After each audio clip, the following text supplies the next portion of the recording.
सावी माहेरहून परत आल्यापासून फार दुःखी होती. माहेरमध्ये झालेला अपमान आठवून तिच्या मनात वादळ उठलेलं होतं की आपण गरीब आहोत, त्यामुळे आपला कोणी आदर करत नाही का? श्रीमंत लोकांना गरीब लोक नेहमीच चोर का वाटतात? सावी तिच्या लहान भावाच्या लग्नाला खूप आनंदाने व उत्साहाने गेली होती. पण तिला असं कधीच वाटलं नव्हतं की तिथे गेल्यानंतर तिचा स्वाभिमान दुखावला जाईल आणि ती तिचं माहेरचं नातं तोडण्यासाठी मजबूर होईल. पण तिला हे नाईलाजाने करावं लागलं. सावी खूपच दुःखी झाली होती. माहेरमध्ये घडलेल्या घटनेने ती खूप दुखावली गेली होती. तिच्या मनाला खूप लागलेलं होतं. ती तिच्या नवऱ्याला सांगत होती की जर आपला अपमानच करायचा होता तर त्यांनी आपल्याला तिकडं का बोलावलं? तेव्हा सावीचा नवरा तिला खूप समजावतात तिला शांत करत होता. सावी, सोडून दे. त्या गोष्टी अजून किती मनाला लावून घेणार आहेस? आपणही काही स्वतःला कमी समजायचं नाही. आपण मेहनत करतो आणि आपला संसार चालवतो. कोणासमोर हात पसरवायला जात नाही. सावीचा नवरा एका कंपनीत कामाला होता. त्यांची आर्थिक परिस्थिती तशी बेताचीच होती. पण ते स्वाभिमानाने आपलं जीवन जगत होते आणि ते आपल्या आयुष्यात सुखी समाधानी देखील होते. सावीच्या माहेरी तिचे आई-वडील तर नव्हतेच. त्यांना काही वर्षापूर्वीच देवाज्ञा झाली होती. सावीचे 2 भाऊ आणि त्याची वहिनी होती.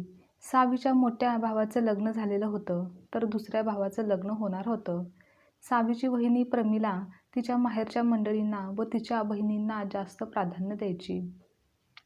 त्यांना महत्त्व द्यायची. पण नणंद सावीकडे दुर्लक्ष करायची.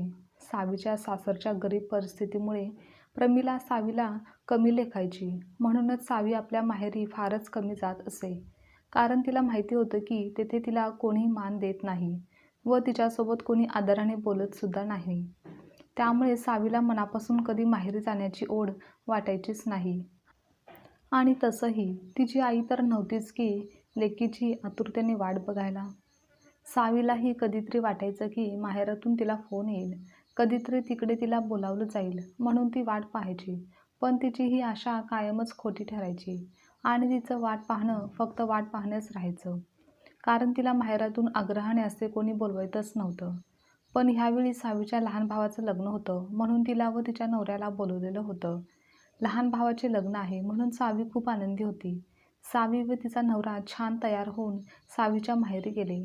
पण जेव्हा ती लहान भावाच्या लग्नाला पोचली तेव्हा तिची वहिनी तिला पाहून म्हणाली, "अहो ताई, आजच्या दिवशी तरी छान महागडी साडी का नेसली नाही? आजकाल तर किती छान लेटेस्ट डिझाईनच्या साड्या मिळतात. आणि हे काय दादा, तुम्ही असं लहान मुलांसारखे कपडे घालून का आलात? घरचं लग्न आहे तर किमान चांगले भारीतले कपडे घालायचे ना?" हे ऐकून सावीला खूप जास्त राग आला. तिच्या चेहऱ्यावर तो राग स्पष्ट दिसत होता. ती तिच्या वहिनीला उत्तर देणारच होती. पण तिच्या नवऱ्याने तिचा हात धरून तिला इशारा करून थांबवलं. "जरा शांत हो, लग्नाचं घर आहे, उगाच गोंधळ नको." असे सांगून सावीला गप्प केलं. तेव्हा नाईलाजाने सावीने मनातल्या मनात राग तो दाबून ठेवला आणि लग्नात आलेल्या नातेवाईकांशी भेटायला ती गेली.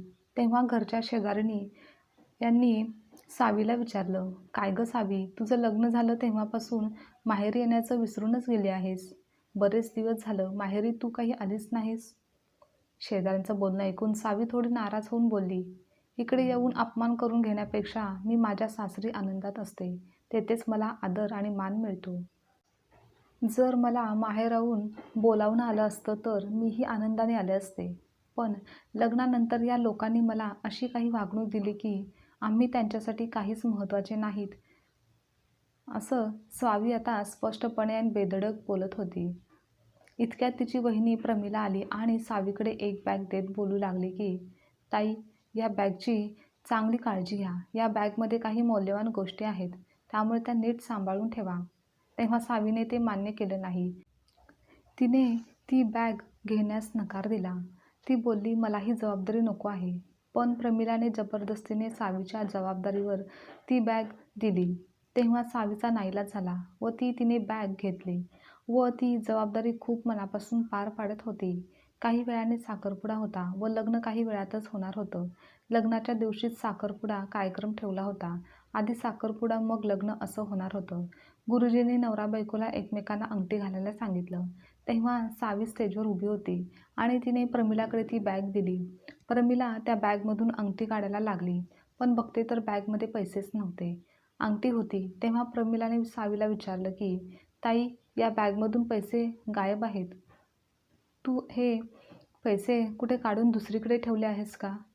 असं बोलतच प्रमिलाने तिच्या नवऱ्याला बोलावलं आणि म्हणाली, हे बघा, मी अंगठीसोबत बॅगमध्ये थोडे पैसेही ठेवले होते आणि ही बॅग मी ताईंकडे सांभाळायला दिली होती. पण आता सोन्याची अंगठी तर आहे, पण पैसे नाहीत. माहिती नाही पैसे कुठे गायब झालेत. आता पैसे चोरी गेल्याची बातमी सगळीकडे पसरली आणि सगळ्यांच्या नजरा सावीवर आल्या. जणू काही सावीनेच पैसे चोरले आहेत.